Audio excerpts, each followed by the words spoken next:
The BBC have a vast network covering a multiple of options. Every station is aimed at a different audience. For example, Radio 1 would have much younger age profile to those listening to Radio 4, and so on. Radio shows and stations have a strong belief in this role and have kept to it for years. But are they still aiming at the radio target audiences they first set out to?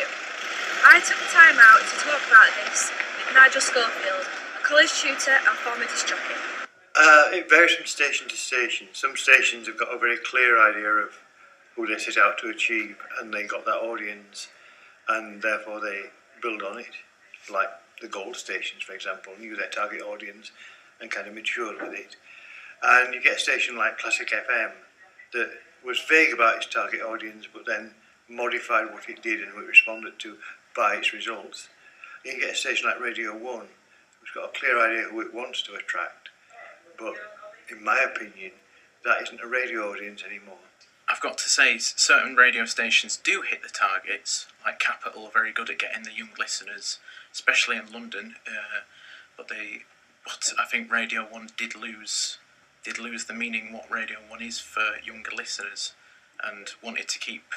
They wanted to stay in their comfort zone, actually. That's how I think of it, with all these very reputable radio presenters like Scott Mills and Chris Miles.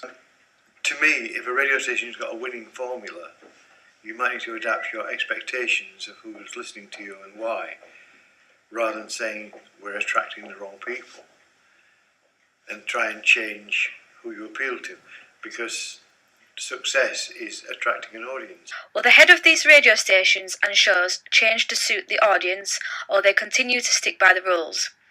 Either way, this doesn't mean the audience have to. Will the head of these radio stations notice and change, or will listeners continue to flick through the stations until they hear something they like? Sarah Freer, BBC Studios, Leeds.